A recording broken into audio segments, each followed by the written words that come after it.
अस्तित्व है। अस्थि स्मरण रहे, तुम हो क्योंकि मैं हूं।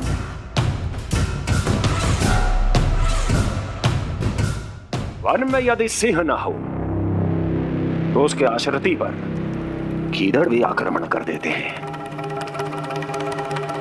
सिंह कभी अपने शत्रु को एक क्षण भी जीवित नहीं छोड़ता महाराज।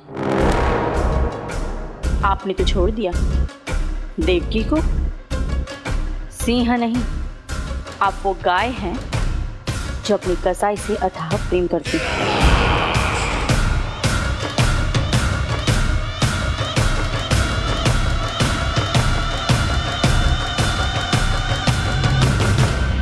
सभी संतानों को जन्म लेते ही मेरे पास लेकर आएगा,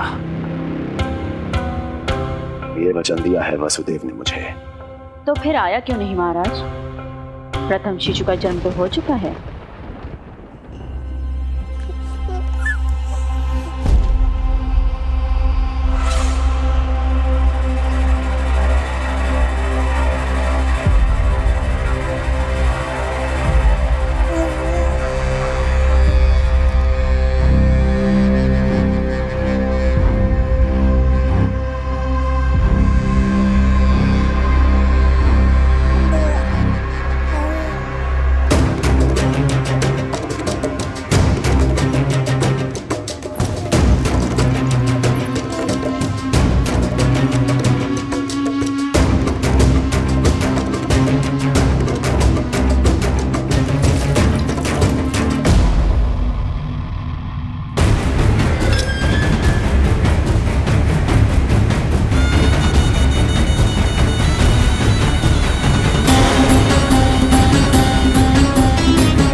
कुल के यादव अपना वचन मिथ्या नहीं होने देते महाराज।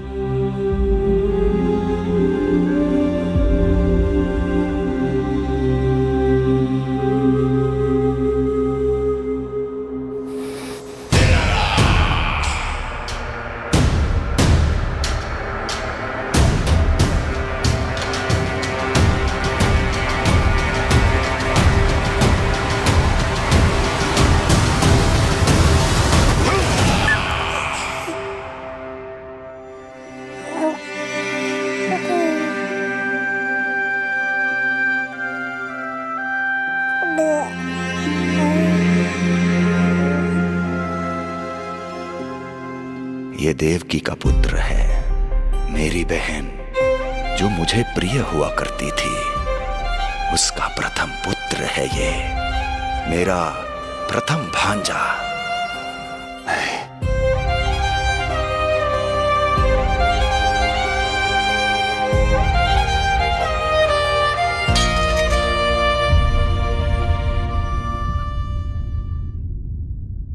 इसे वापस ले जाइए कुंवर जी।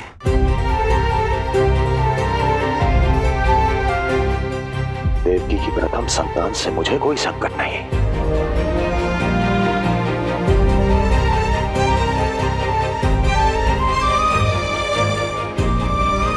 और आपको क्या लगता है कुंवर जी कि मैं कोई राक्षस हूं क्या?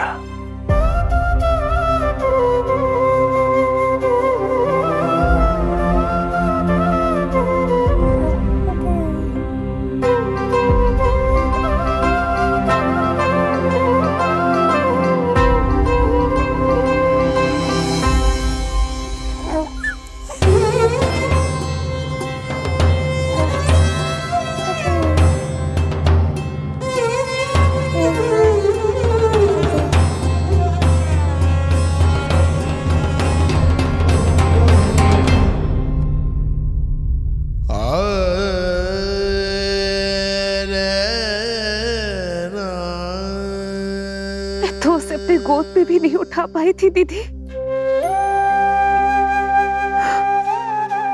उसका वो सुकुमार मुख मेरी स्मृति से जा ही नहीं रहा। वो मधुर रुदन अभी तक मेरे कानों में गूंज रहा है। मैं तुम्हारी पीड़ा का अनुमान लगा सकती हूँ देवकी। मैंने उसे जन्म नहीं दिया था, फिर भी मेरे कान अभी तक उसके रुदन की ध्वनि सुन रहे हैं। क्योंकि ये अपनी माओ को पुकार रहा है। तुम्हारे भैया ने हमारे पुत्र को प्राणदान दे दिया देवकी।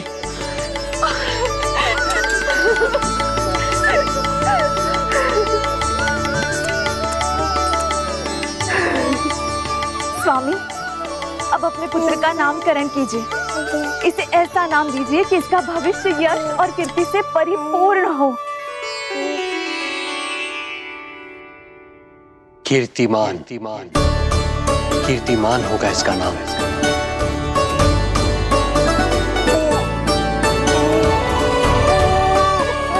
कीर्तिमान।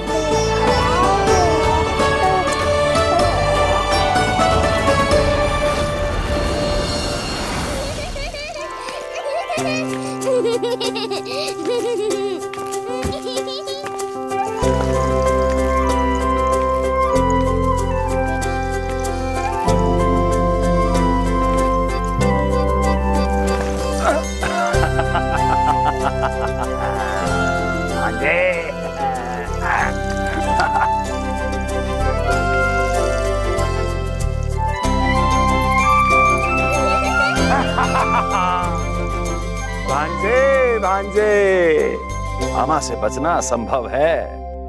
मामा जी, आपकी भुजाओं में कितना बल है, मुझे पीड़ा हो रही है। मेरा दूसरा हाथ पकड़ लीजिए। तुझे पीड़ा हो रही है? ये ले।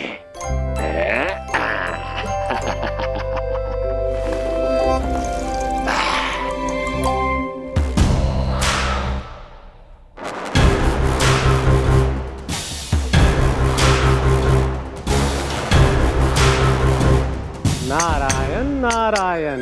मामा जी मूर्ख बन गए, मामा जी मूर्ख बन गए, मामा जी मूर्ख बन गए। इतना दुस्साहस! जा खेल। अब मामा जो है देवर्षि के साथ मंत्रणा करेंगे। जा खेल। क्योंकि अत्यंत महत्वपूर्ण ना हो तो देवर्षि हमारे द्वार पर आने का कष्ट नहीं उठाएंगे। कहिए देवर्षि, कैसे आना हुआ? मैं तो बस आपको ये अद्भुत कमल पुष्प भेंट करने आया था महाराज। इसे देखते ही मुझे आपका स्मरण हुआ था। मानो ये मुझे पुकार कर कह रहा हो, मुझे महाराज कंस के पास ले चलिए। इसमें तो कुछ भी विशेष नहीं है देवर्षि। इसमें 8 पंखुड़ियां हैं महाराज, और 8वीं पंखुड़ी सबसे विशेष है। यदि विश्वास न हो तो आप स्वयं गिनकर देख लीजिए। आप मेरा उपहास कर रहे हैं देवर्षि। आप गिनिए तो सही महाराज। 1 2 3 4 5 6 7 8। क्या आप निश्चित रूप से कह सकते हैं कि यही 8वीं पंखुड़ी है? विचार कीजिए महाराज। क्या आप बिना किसी शंका के कह सकते हैं कि कौन सी पंखुड़ी पहली है और कौन सी 8वीं? क्या आप पूर्ण विश्वास के साथ कह सकते हैं कि कौन प्रथम है और कौन अंतिम? फिर चाहे वो पंखुड़ी हो या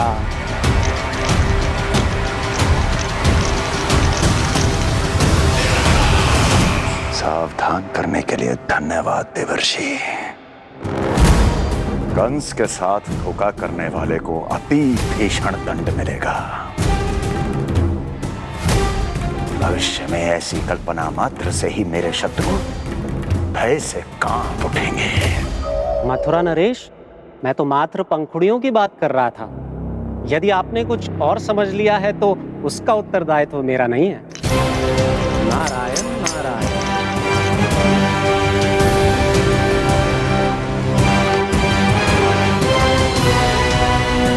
विचार कीजिए महाराज, क्या आप बिना किसी शंका के कह सकते हैं कि कौन सी पंखुड़ी पहली है और कौन सी 8वीं? क्या आप पूर्ण विश्वास के साथ कह सकते हैं कि कौन प्रथम है और कौन अंतिम? फिर चाहे वो पंखुड़ी हो या... मामा जी मूर्ख बन गए, मामा जी मूर्ख बन गए, मामा जी मूर्ख बन गए, मामा जी मूर्ख बन गए।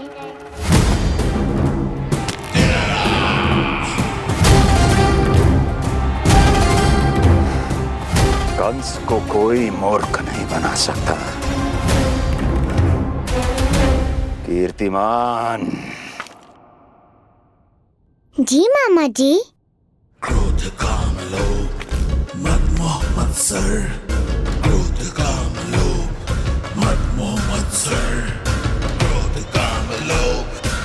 मामा जी मुझे दर्द हो रहा है। काम लोभ मद मोह मत्सर, क्रोध काम लोभ मद मोह मत्सर।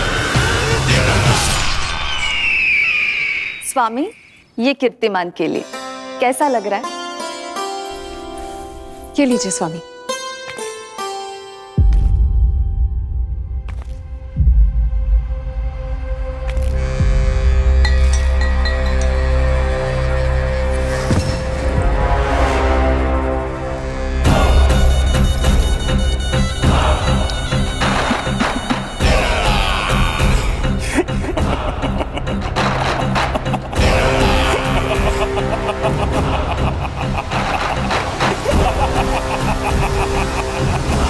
नेत्रों के सामने अपनी संतान की हत्या होते हुए देखना कितना पीड़ादायक रहा होगा ये दृश्य। किंतु प्रभु, यदि देवर्षि नारद कंस के हृदय में संदेह का बीज न बोते तो कंस ऐसा कभी नहीं करता। तो फिर उसे उकसाए क्यों देवर्षि ने? आप भूल गए देवराज, समस्त संसार में जो भी होता है मेरी इच्छा अनुसार ही होता है। यही प्रश्न नारद ने भी मुझसे पूछा था।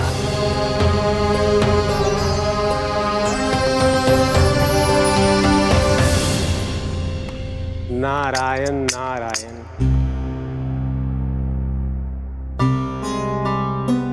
छोटे से बालक की इतनी निर्मम हत्या और माध्यम बना मैं। प्रभु, ये कैसी लीला है आपकी?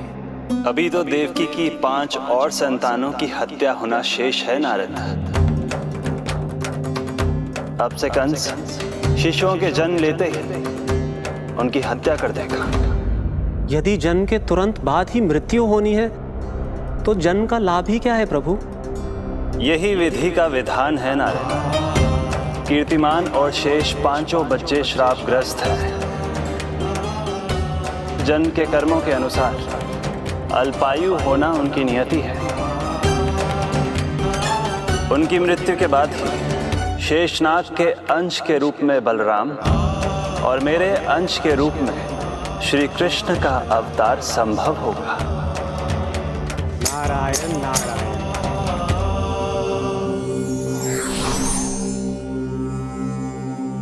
देवकी के पुत्र एक के बाद एक जन्म लेते रहे और उनकी हत्या कर कंस अपने पापों की संख्या में वृद्धि करता रहा। नहीं! मत मारो! मेरा पुत्र! मेरा पुत्र!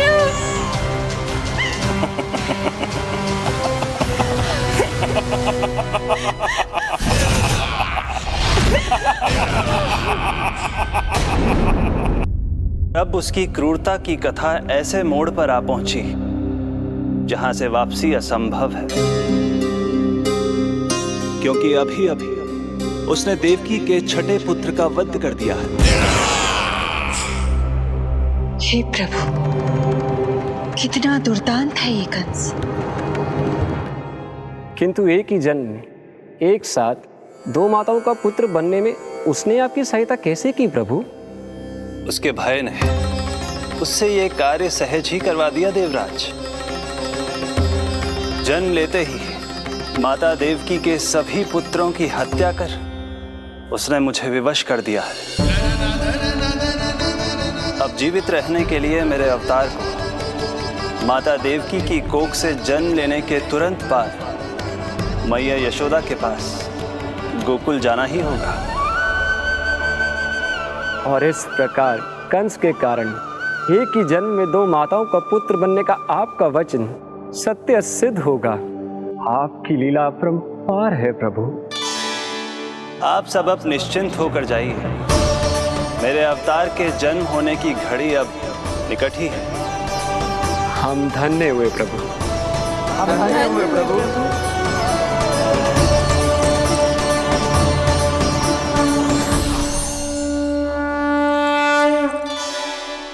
मुझे तो अभी से मैया यशोदा के साथ आपको खेलते हुए देखने की उत्सुकता हो रही है।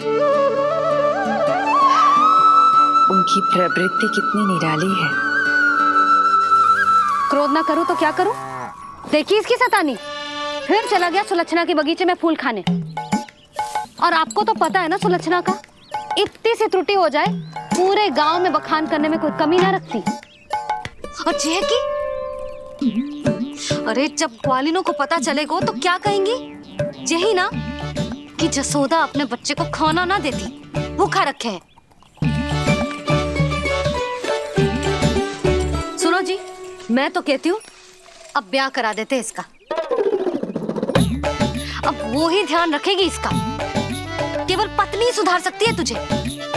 तुम इसके बारे में बात कर रही हो कि मेरे बारे में? नहीं, वैसे सारे गोकुल वाले यही कहते हैं कि हमारे घर पर तुम्हारा ही राज चलता है। हे नारायण, ये परिहास की बात है क्या? मैं इतना दबा के रखती हूँ क्या आपको? यशोदा, हास की बात थी। रामू के कारण मुंह से निकल गई। तुझसे तो मैं बात ही ना करूंगी। कर अपने मन की।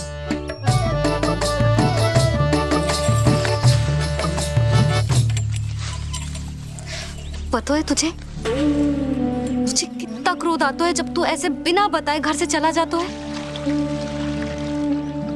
प्रेम है जे मेरा, चिंता है मेरी। तुझे कुछ हो जाए तो अपना लल्ला माना है तुझे।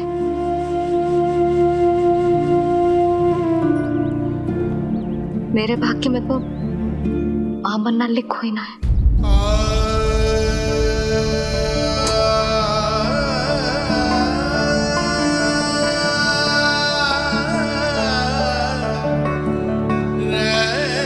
यशोदा,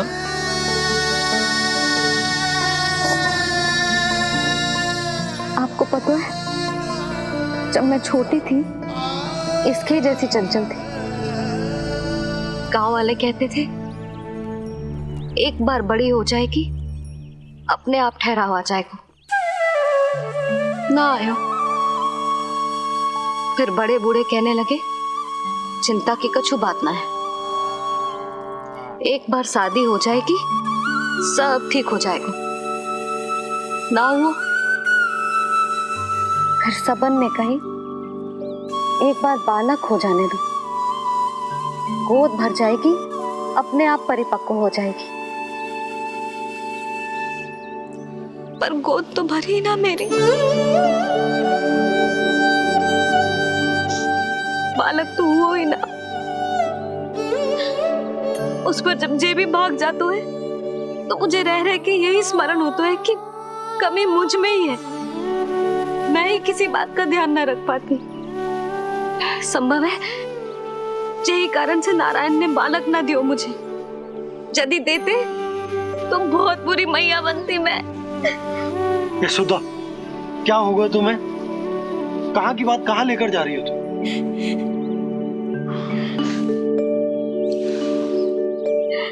बालक अवश्य होगा हमें, और बहुत अच्छी मैया बनोगी तुम। बस नारायण सही समय की प्रतीक्षा कर रहे हैं। मेरी तो ना सुन रहे बे। आप ही कह दियो उनसे, अब और प्रतीक्षा ना होगी मुझसे।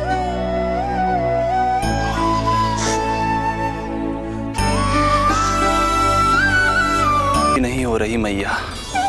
तो फिर मैया की इच्छा पूरी कीजिए प्रभु। जिस क्षण की प्रतीक्षा मुझे इतने वर्षों से थी, बस अब वो निकट है। किंतु प्रभु, आपको तो माता देवकी का 8वां पुत्र बनकर जन्म लेना है, तो फिर 7वां पुत्र? धीरज रखिए, धीरज। आपको तो ज्ञात ही है, मेरे यहां देर है, अंधेर नहीं। मैं यहाँ तुम दोनों पर आश्रित हूँ यशोदा। भोजन, सुरक्षा, परिवार का अपनापन सब कुछ दिया है तुमने मुझे, किंतु मेरा दुख मुझे एक क्षण भी चैन लेने नहीं देता। मेरे स्वामी और बहन देवकी कितने ही वर्षों से कंस की काल कोठरी में बंदी है। दिन रात नियति के शाप को सहन करने के अतिरिक्त और कोई उपाय नहीं है उनके पास। ऐसे में मैं सुख की सांस कैसे लूं? कीर्तिमान की हत्या के बाद मेरी सुरक्षा के लिए मेरे स्वामी ने मुझे यहाँ भिजवा दिया, चुपचाप। किंतु मेरा हृदय तो वही छूट गया यशोदा। इससे तो अच्छा होता कि मैं भी उसी कारागार में होती, मेरे स्वामी और बहन देवकी का दुख तो साझा कर पाती। अपनी 6 संतानों को कंस के हाथों मृत्यु के गोद में जाते देखा है उन्होंने। अब तो मुझे उस क्षण की कल्पना से भी डर लगने लगा है, जब देवकी अपने 7वें पुत्र को अपने गर्भ में धारण करेगी। भय से भविष्य नहीं टलता, होनी होकर ही रहती है। समय बीता और देवकी के गर्भ में 7वें पुत्र का आगमन हुआ। क्या इसका भी भविष्य वही होगा जिसके भाइयों का हुआ था? इस बंदी गृह की दीवारें, प्रत्येक ईंट, प्रत्येक पत्थर, यहां तक कि यहां की वायु में उस कंस की बंदी है। अब तक तो उसे सूचना भी मिल चुकी होगी। वो निर्दयी, क्रूर प्रतीक्षा कर रहा होगा कि कब तुम्हें प्रसव हो और कब उसकी तलवार हमारे नन्हे शिशु, हमारी 7वीं संतान का रक्त पिए।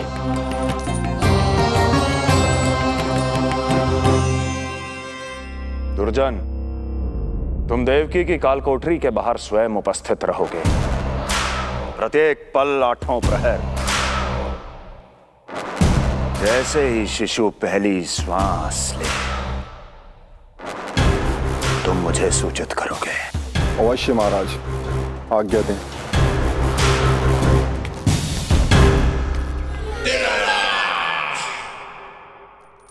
कुछ कीजिए स्वामी, कुछ कीजिए। मैं नहीं चाहती कि ये अपनी प्रथम श्वास इस बंदी गृह में ले। देवकी, विवशता से मेरा कलेजा भी फटा जा रहा है, किंतु इस काल कोठरी में बंद मैं कर ही क्या सकता हूं?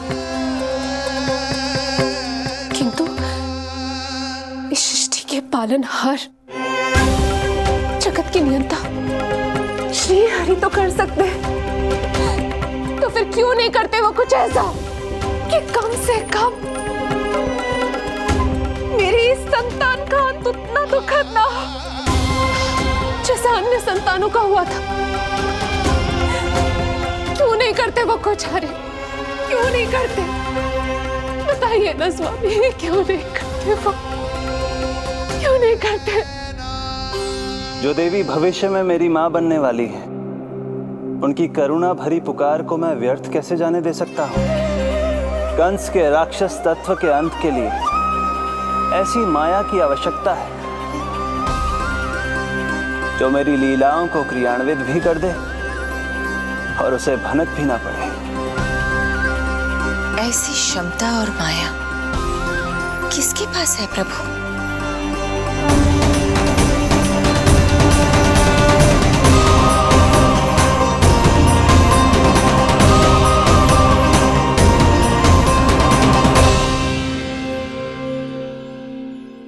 ओम नमो आकर्षणी ज्वाला मालिनी, ओम नमो भगवती क्लेशनाशिनी।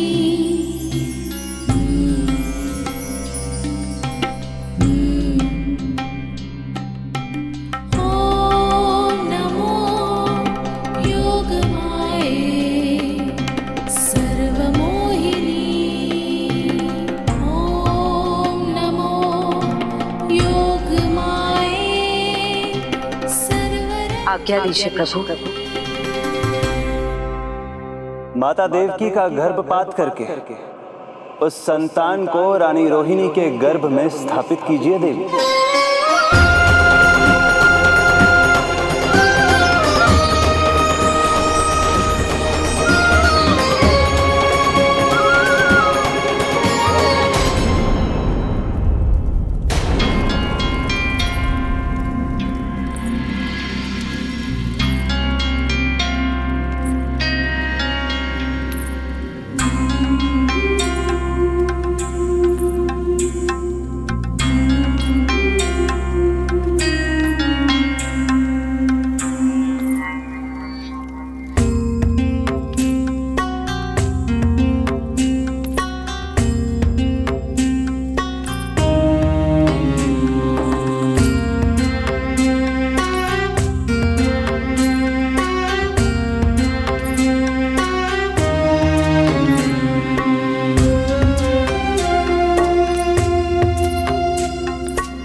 योग माया ने अपना कार्य पूर्ण किया। सुबह सूर्य की रश्मियां देवी रोहिणी को ऐसा संदेश सुनाएंगी जिसे सुनकर वो प्रसन्नता से झूम उठेंगी।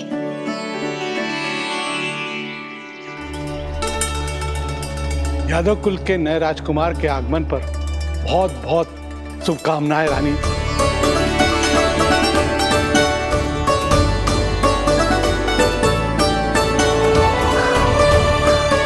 यशोदा, मैं माँ बनने वाली हूँ। यशोदा, सुना तुमने? चिच्ची, मैं माँ बनने वाली हूँ। मैं माँ बनने वाली हूँ यशोदा। अरे संभाल के जीजी चिकार कर रही हो। बधाई हो जीजी, बधाई हो, बहुत बहुत बधाई हो।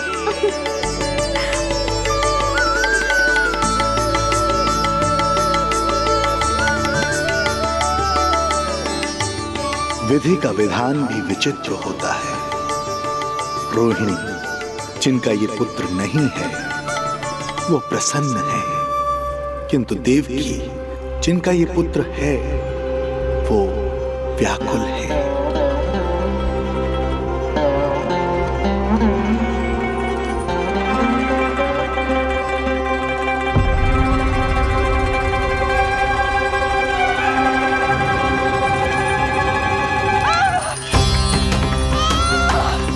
क्या हुआ देवकी? तुम ठीक तो हो? स्वामी, स्वामी मेरा पुत्र, स्वामी हमारा पुत्र चला गया स्वामी, हमारा पुत्र चला गया। धीरज धरो देवकी, संभव है यही श्री हरि की इच्छा हो। किंतु मैंने उनसे ये तो नहीं मांगा था ना स्वामी, मैंने कहा था हमारा पुत्र यहाँ श्वास न ले, इसका ये अर्थ नहीं था। क्यों किया नारायण ने ऐसा, क्यों किया?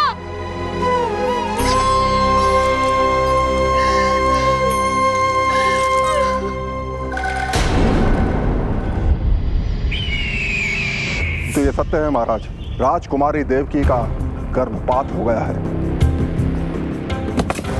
बच गया वो शिशु। किंतु यदि मेरे हाथों उसकी मृत्यु होती तो अधिक कष्ट होता उसे। सुख में समय पंख लगाकर उड़ता है। शीघ्र ही रोहिणी के प्रसव का दिन आ पहुंचा और उसने एक स्वस्थ और सुंदर बालक को जन्म दिया।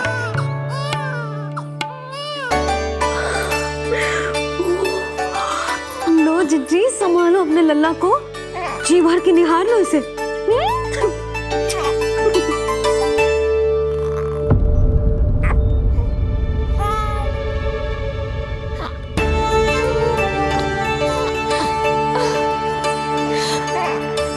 मेरा पुत्र राजकुमार।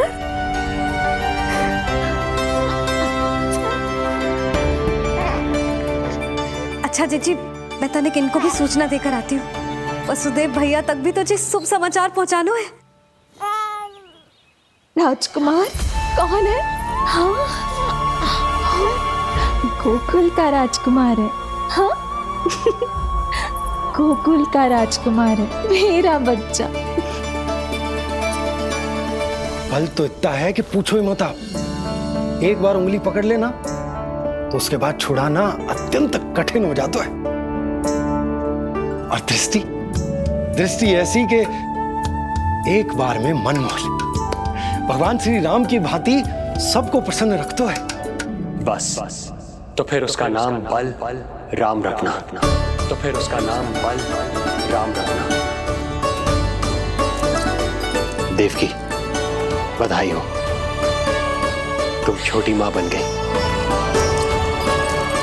भैया, आप दोनों कछु चिंता न करियो। बलराम का लालन पालन मेरा उत्तरदायित्व है। उसे कछु कमी ना होने दूंगा मैं।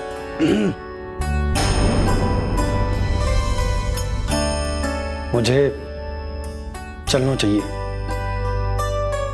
कितने वर्षों बाद तुम्हारे कारण शुभ समाचार मिला है हमें। श्री नारायण हमेशा तुम पर कृपा बनाए रखे।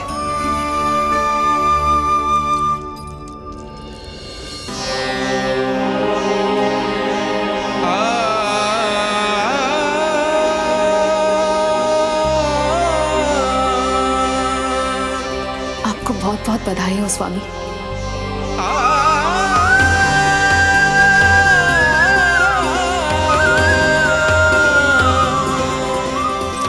देवकी, क्या हुआ?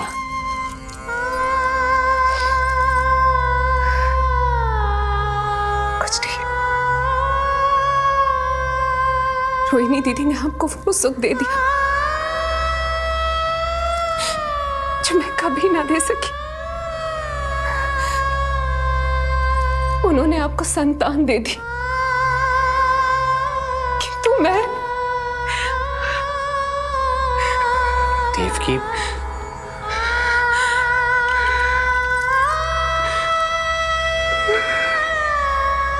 इस समय जो व्यथा माता देवकी की है, वही पीड़ा माता यशोदा की भी है। माता देवकी की ममता अपनी सभी संतानों को खोने की वेदना से त्रस्त है, तो माता यशोदा की ममता संतान ना होने के संताप में झुलस रही है। सत्य कहा देवी, मुझे आभास हो रहा है मैया यशोदा का हृदय मुझे अपनी गोद में खिलाने के लिए कितना व्याकुल है। सच्ची श्री हरि, सच्ची मैं प्रसन्न हूं मैं कि आपके आशीर्वाद से रोहिणी जी को इतना प्यारा लल्ला हुआ है। पर मुझसे क्या त्रुटि हुई नारायण? मुझे क्यों न दियो आपने लल्ला? मुझसे क्या त्रुटि हुई नारायण? मुझे क्यों न दियो आपने लल्ला?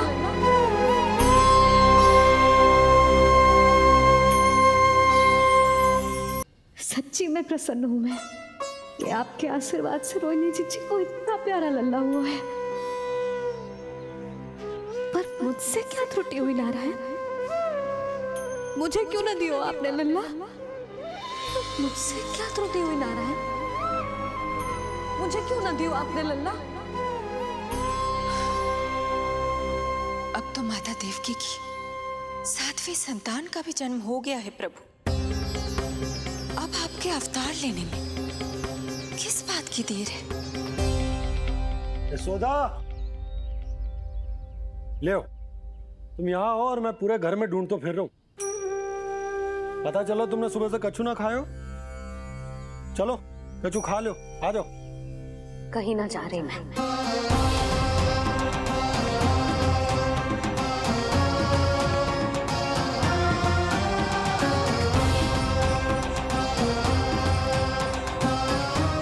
क्या हो वो? हरि को बांध के बैठी हूँ।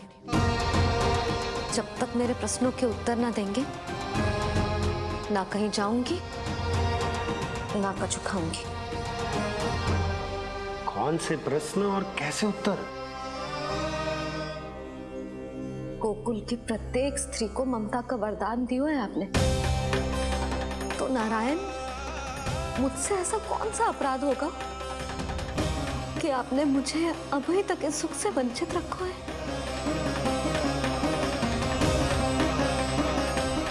आज बोलना पड़ेगा प्रभु, बताना पड़ेगा कि आपने मुझे लल्ला क्यों न दिया।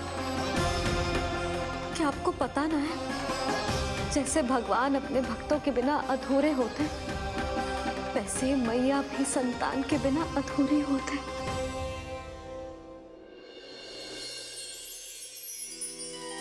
साचा सुमीरन सबसे हरि को, साचा है हरि नाम, जिनकी कृपा से बन जाती है सबके बिगड़े काम। साचा सुमीरन। प्रभु, मैया यशोदा उसी वेदना का अनुभव कर रही है जिसका अनुभव उन्होंने पिछले जन्म में माता धारा के रूप में किया था। आपका कथन सत्य है देवी। अब मैया यशोदा को उनके कष्ट से मुक्ति दिलाने का समय आ गया है।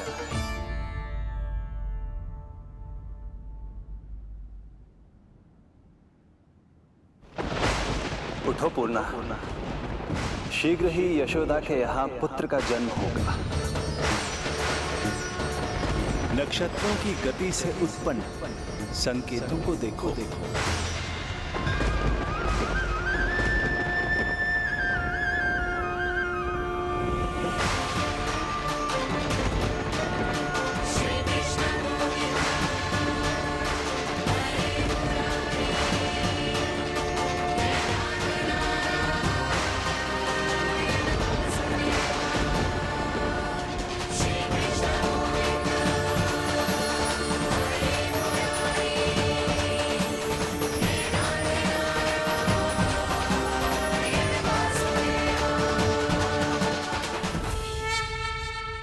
इतने विशेष कार्य के लिए इनका चुनाव।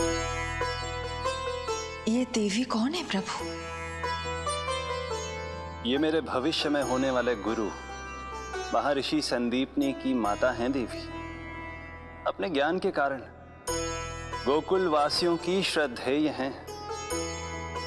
यदि मेरे आगमन की सूचना मैया यशोदा को ये देंगी तो ही मैया विश्वास करेंगी।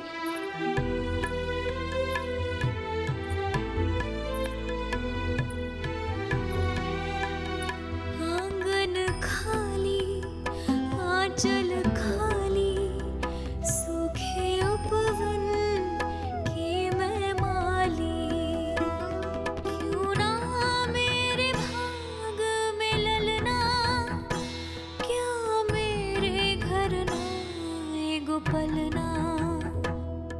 विवश ना करो इतना मुझको, मिलेगो ना एक क्षण भी शयन को।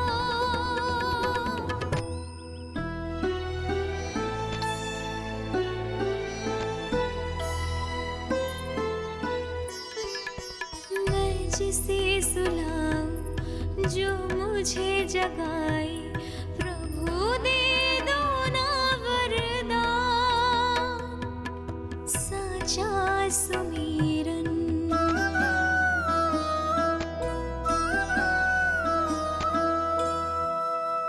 मुख पे ना मेरे जब तक ममता की मुस्कान खिलेगी, तुमको भी न तब तक भोग में तुम्हारी अति प्रिय खीर मिलेगी।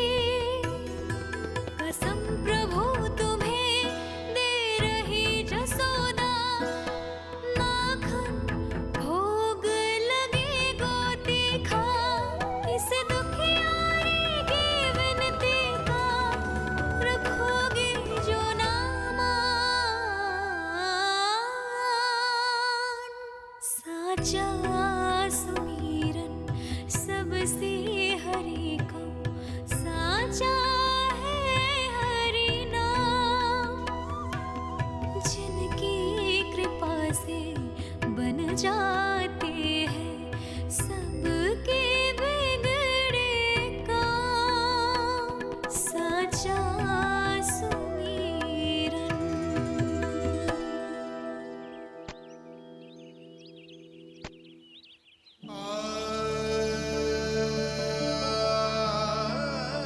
यशोदा, मैं तुम्हारी व्यथा समझ रहा हूं, पर खाना छोड़ना अच्छी बात ना है। श्री हरि तुम्हारी पुकार अवश्य सुनेंगे। भरोसा रखो। लो, कचो खा लो। भगवान से हट करना सही बात नहीं है यशोदा। भूखे प्यासे रहे प्राण देने हैं क्या? यशोदा,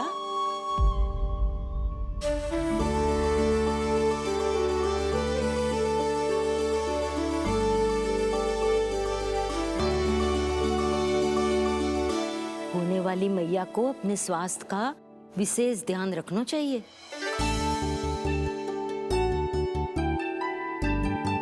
खाना खा। बहुत जग देखती मती रहे, विश्वास कर। नक्षत्रों की गति देखी है मैंने। पूर्णा मौसी, क्या सच्ची? आप सच्ची कह रही हो ना? भाद्रपद माह की अष्टमी तिथि को रोहिणी नक्षत्र में, जब सूर्य सिंह राशि का होगा और चंद्र वृषभ राशि का, तब मध्य रात्रि तेरे लल्ला का जन्म होगा।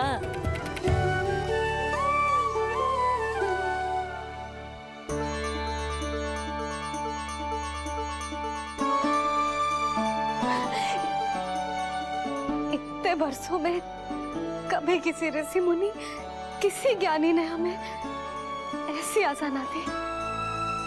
आज पहली बार हमें इतना स्पष्ट आश्वासन मिलो है बहुत बहुत धन्यवाद आपका पूर्णा मौसी, बहुत बहुत धन्यवाद।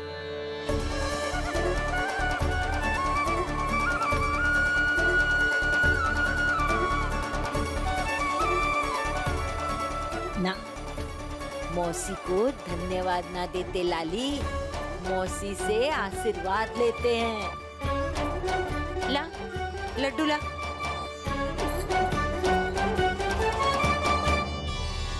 खा ले।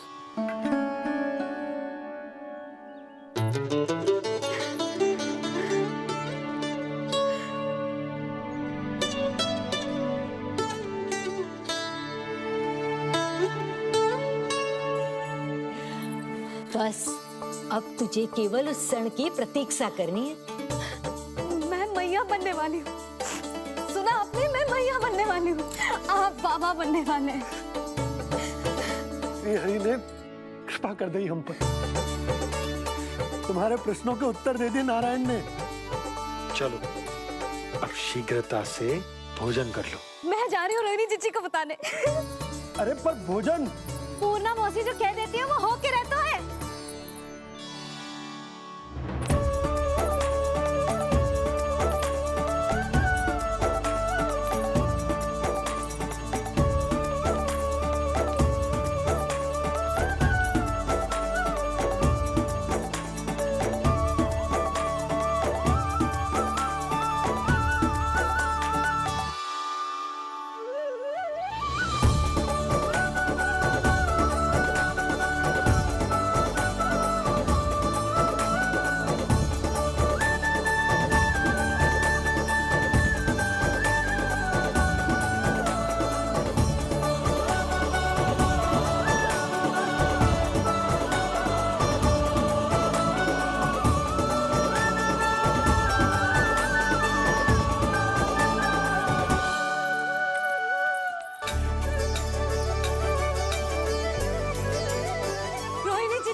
अरे मैं मैया बनने वाली हूँ, लल्लाओं को करेगा।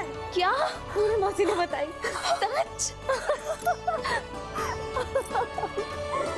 अब अपने अंश का निर्माण करने का समय आ गया है।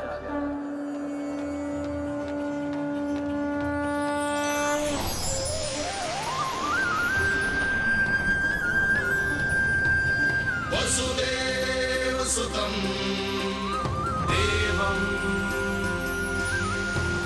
कंसचाणूरमर्दनम्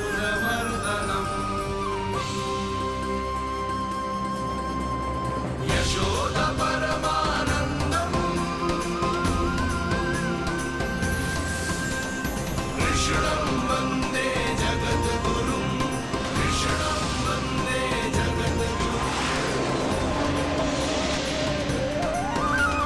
कृष्णं वन्दे जगद्गुरुं कृष्णं वन्दे जगद्गुरुं कृष्णं वन्दे जगद्गुरुं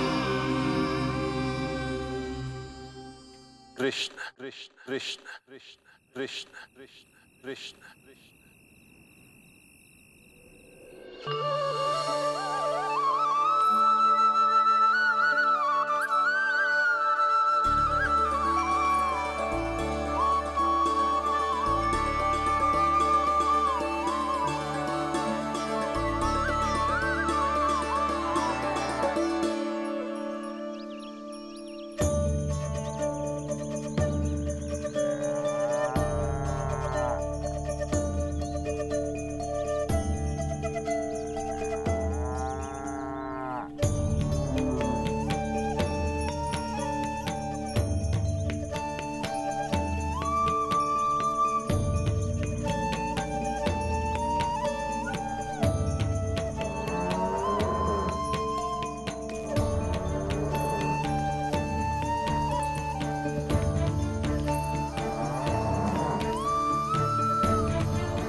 किसके पुत्र हो? आपका।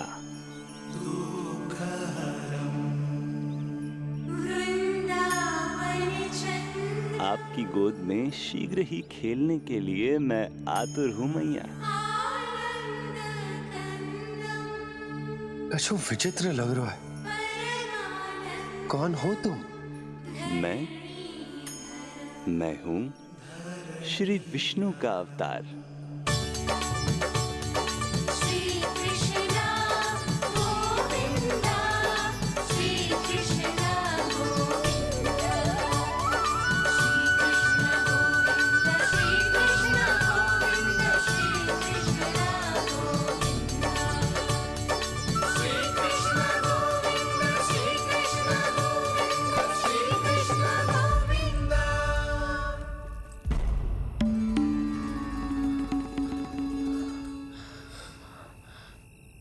मैंने अभी एक स्वप्न देखा।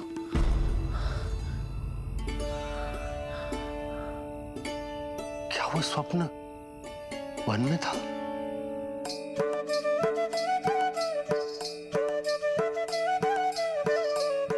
क्या मैं सत्य में श्रीमन नारायण की मैया बनने वाली हूँ?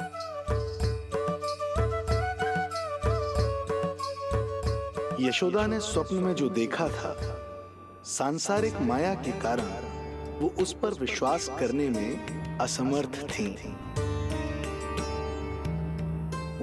मुझे भरोसा ना हो रहा है।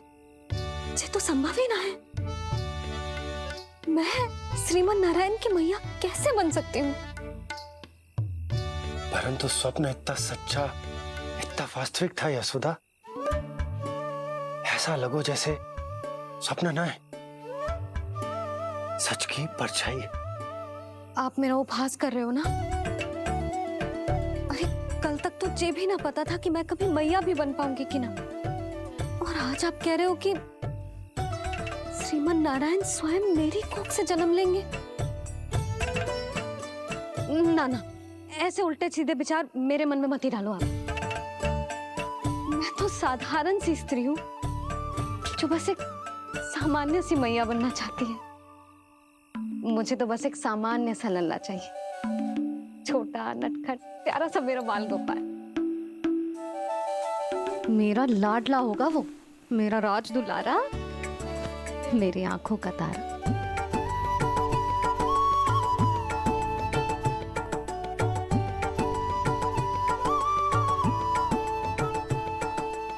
मैया यशोदा और बाबा नंद का वात्सल्य प्रेम इतना अधिक था कि उनका मन इस अद्भुत घटना पर विश्वास करने को तैयार ही नहीं था। जिस स्वप्न को सत्य समझना था, उसे मिथ्या मानकर भुला दिया उन्होंने। किंतु श्रीमन नारायण को आना ही था।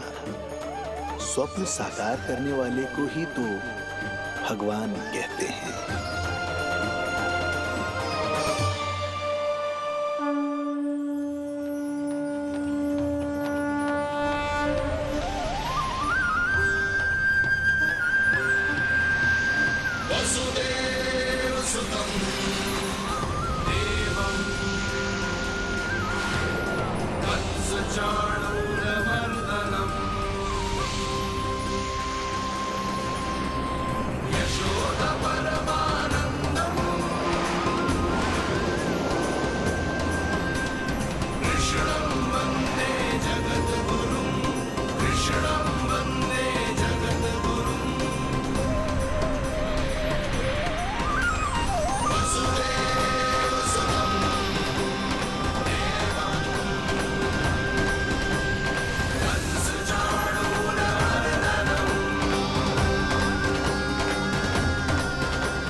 माता देवकी आपको जन्म देने वाली है, इसलिए उनके गर्भ में आपके अंश का समा जाना सर्वथा उचित ही है।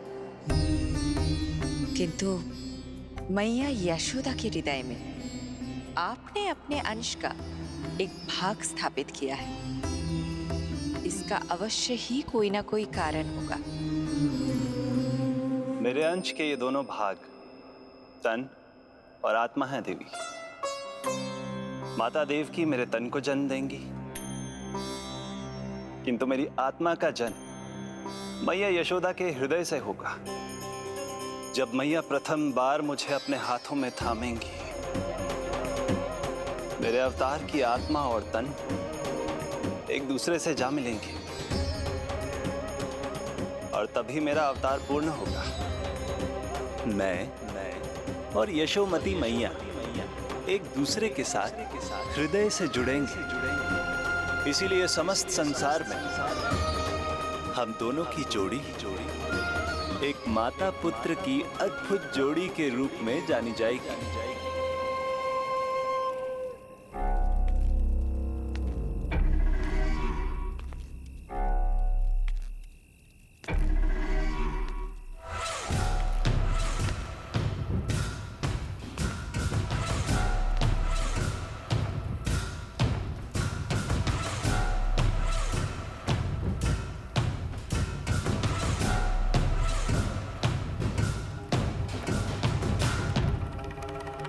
अच्छे कर्म करने वाला व्यक्ति भले ही कितनी भी विपत्तियों से क्यों ना घिरा हो, वो शांतिपूर्ण गहरी निद्रा में सो पाने में सक्षम होता है। किंतु यदि कोई व्यक्ति दुष्ट हो, क्रूर अत्याचारी हो या चोरी, हिंसा, हत्या जैसे जघन्य अपराध करता हो, तो फिर भले ही उसके पास कितनी भी संपत्ति और शक्ति क्यों ना हो, वो कभी शांतिपूर्ण निद्रा में नहीं सो पाता।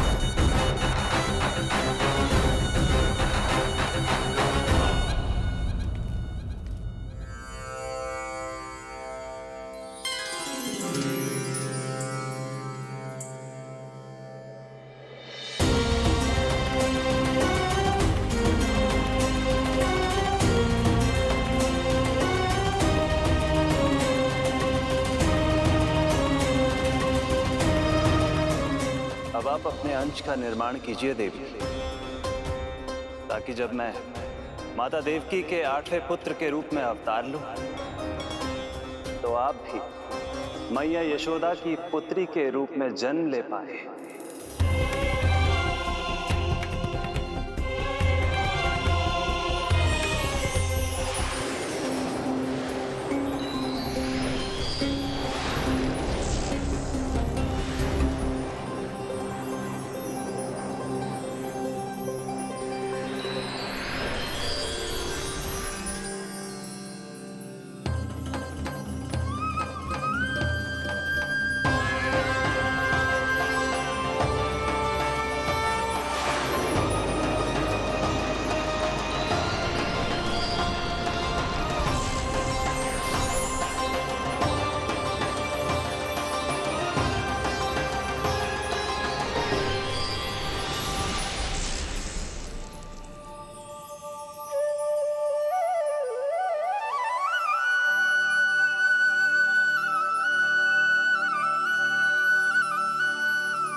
प्रभु के प्रताप से 9 माह ऐसे बीत गए मानो बस कुछ क्षण बीते हों। देखते ही देखते वो शुभ घड़ी, मैया यशोदा के लल्ला के जन्म की घड़ी आ गई।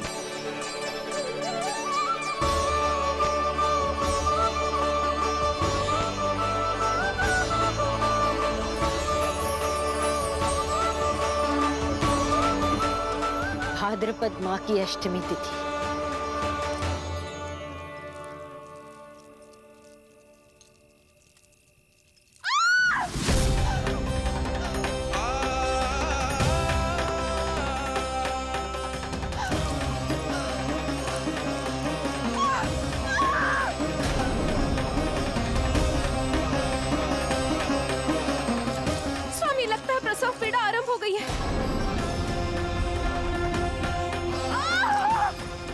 देवकी, संभालो अपने आप को, धीरज रखो।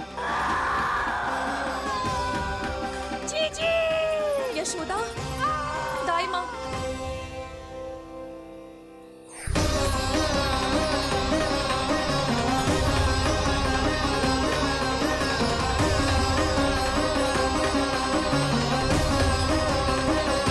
रोहिणी नक्षत्र, रोहिणी नक्षत्र।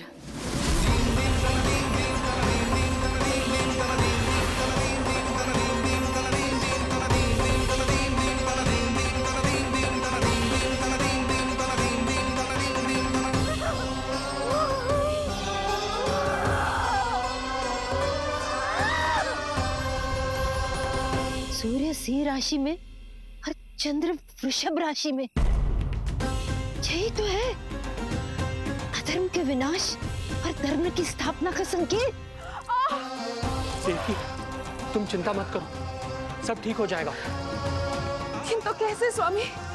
भैया की तलवार की धार विनाश की बिजली बनकर मेरे आंखों के सामने चमक रही है। देवकी, तुम विश्राम करो।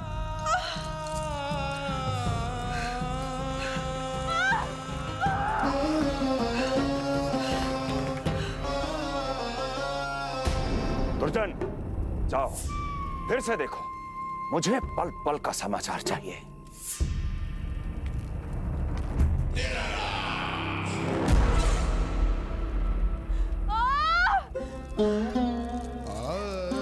जैसे ही मेरा पुत्र मेरे सुरक्षित कोख छोड़कर इस संसार में आएगा,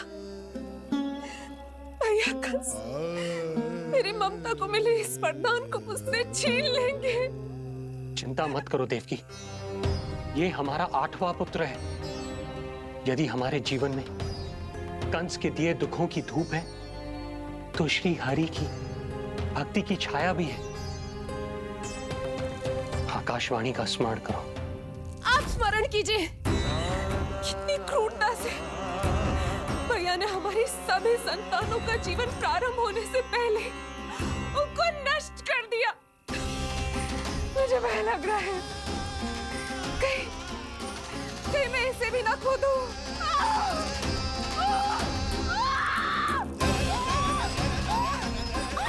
अब और प्रतीक्षा ना हो पाएगी मुझसे, अब और प्रतीक्षा ना हो पाएगी।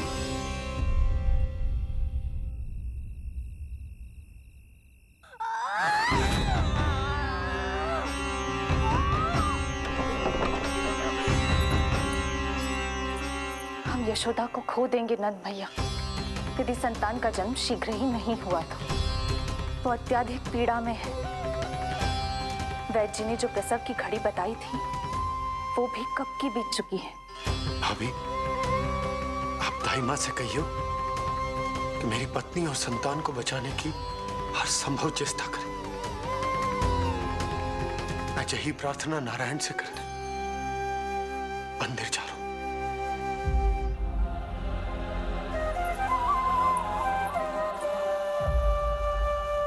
प्रभु, मैया योग माया को जन्म क्यों नहीं दे रही है? मेरा ही तो शक्ति तत्व है योग माया।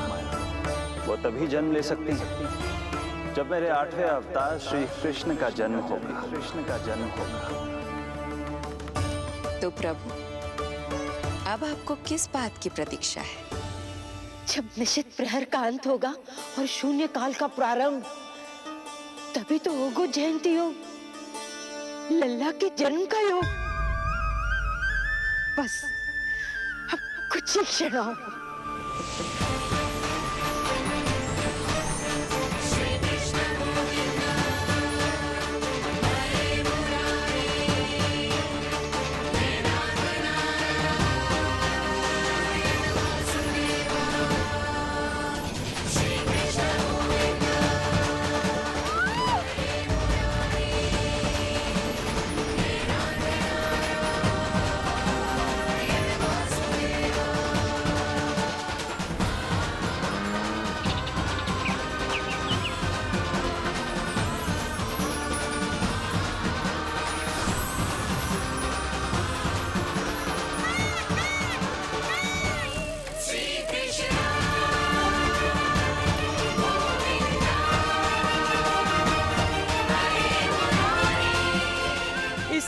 की सबसे शुभ घड़ी आ गई।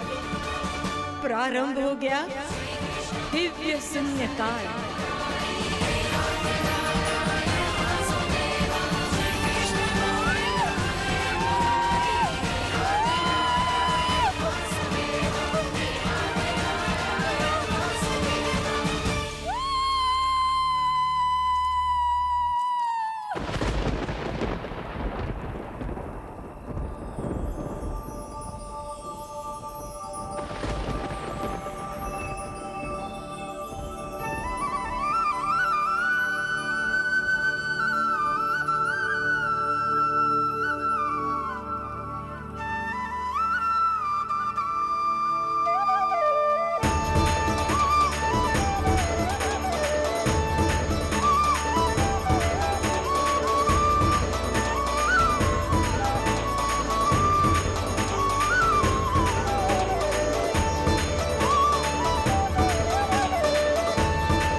हे श्री नारायण, हम परम सौभाग्यशाली हैं।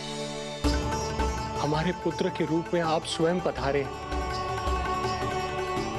यदि मैं कारागार से बाहर होता तो ब्राह्मणों को 10 सहस्त्र गायों का दान करता, किंतु प्रभु मैं बंधन में हूं। प्रभु, कंस को जैसे ही आपके आगमन का समाचार ज्ञात होगा, आपके प्राण हरने वो तुरंत अपनी नग्न तलवार लहराते हुए चला आएगा। हे दीनदयाल, आप तो भक्तों के भय का नाश करने वाले हैं, परंतु प्रत्येक क्षण मेरा भय और भी बढ़ता जा रहा है। मेरे क्रूर भाई ने निरंतर मेरी ममता की हत्या की है। तो अब और नहीं प्रभु, आप कोई ऐसी लीला दिखाई ताकि उस पापी को आपके जन्म के विषय में पता ही ना चल पाए। आपके इस अलौकिक चतुर्भुज रूप का समाचार उनके क्रोध की ज्वाला को और भड़का देगा और वो आपका वध करने के लिए सेना सहित यहाँ आ जाएंगे। इसीलिए हे जगदीश, आप सामान्य बालक के रूप में प्रकट हो जाइए ताकि मैं आपको छुपाने की चेष्टा कर सकूं। या मैं कंस को यह विश्वास दिलाने का प्रयास कर सकूं कि उन्हें आपसे कोई संकट नहीं। दया कीजिए भगवान।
माँ, पिताजी, पिछले जन्म में 12 सहस्त्र वर्षों तक आपने कठिन तपस्या की थी।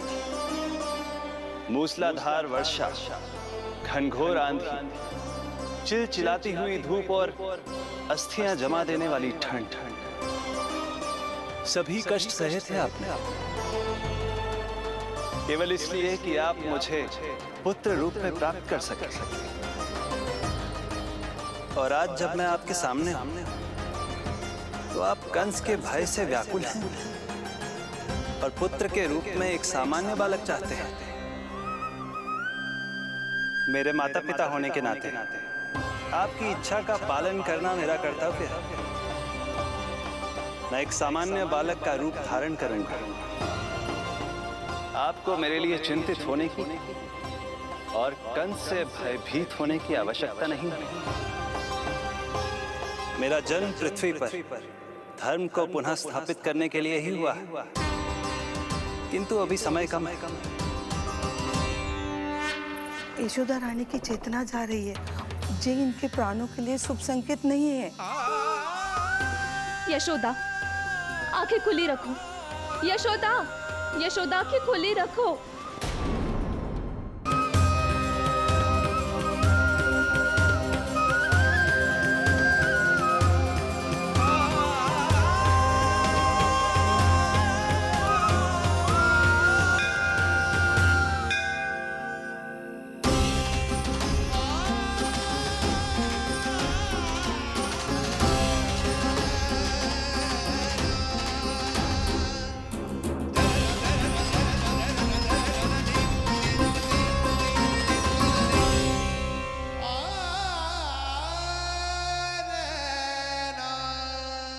पिताजी, इससे पहले कि कंस यहाँ आए, आप मुझे लेकर यमुना पार चले जाइए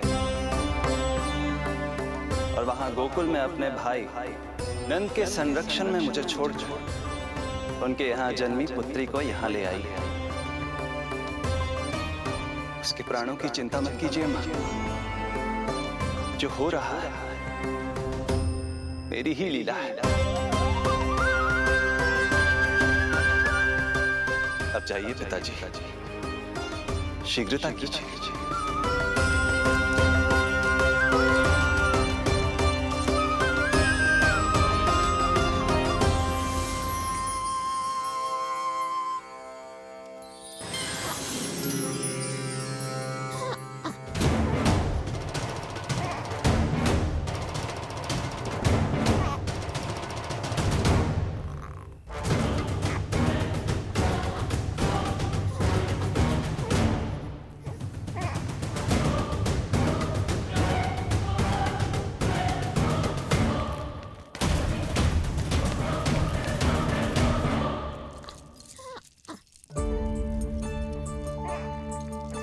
प्रभु,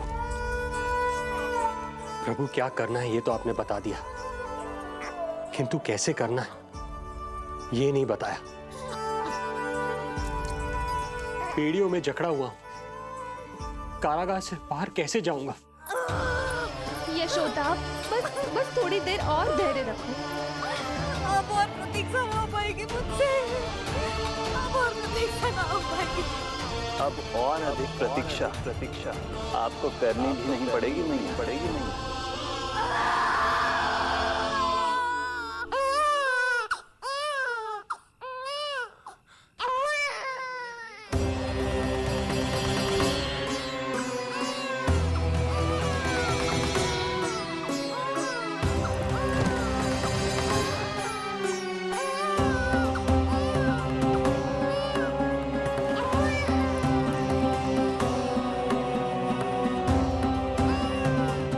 योगमाया को जन्म देते ही मैया यशोदा अचेत हो गई, किंतु अपनी सुध-बुध खोने वाली वो अकेली नहीं थी।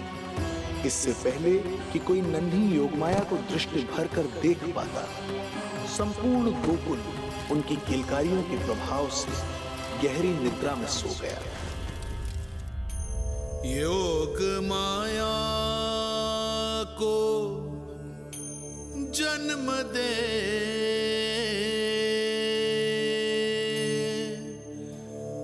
यशोमती हुई निढाल,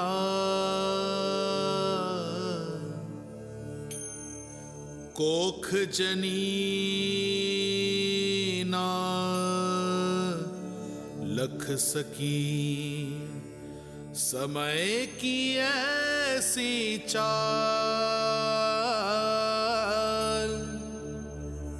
समय की ऐसी चाल।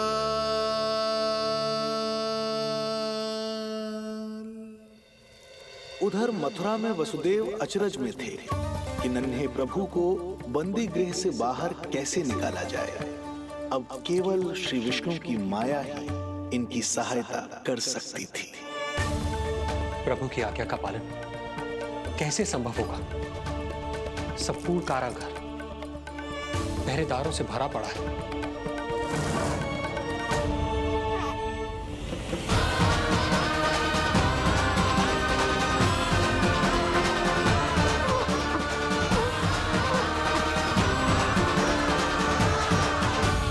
मथुरा में वसुदेव अचरज में थे कि नन्हे प्रभु को बंदी गृह से बाहर कैसे निकाला जाए।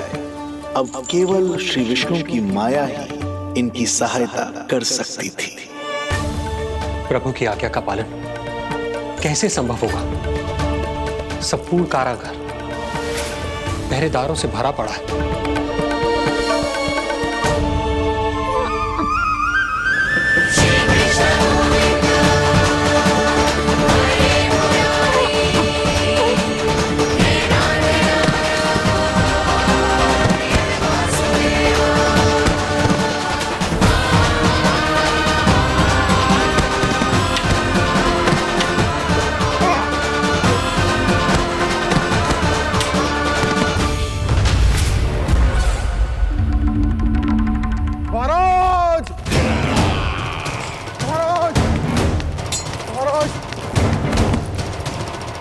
क्या समाचार है? समाचार ये दुर्जन,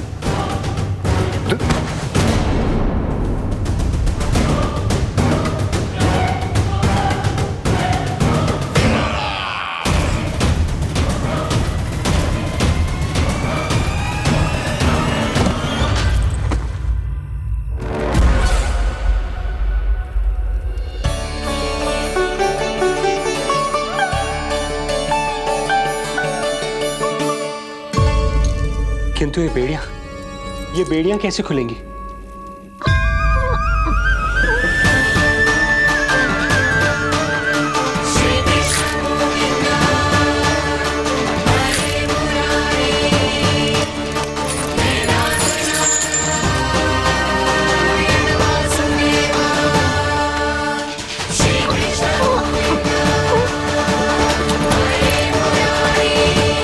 द्वार देवकी, क्या ये द्वार भी?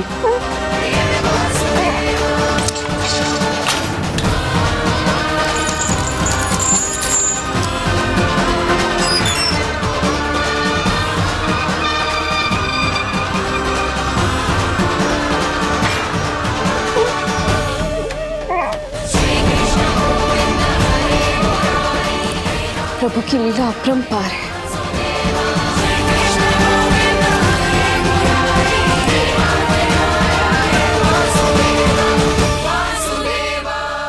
सारे साधन प्रभु ने स्वयं ही संभव कर दिए। मुझे तो केवल इन्हें भाई नंद के घर तक ले जाना है। देवकी, मैं समझ सकता हूं अपने पुत्र से बिछड़ना तुम्हारे लिए कितना कष्टदायक होगा। लो, इन्हें एक बार अपनी गोद में ले लो।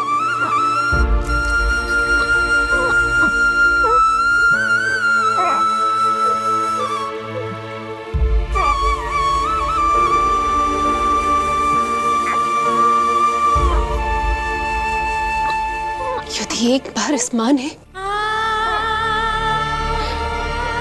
अपने पुत्र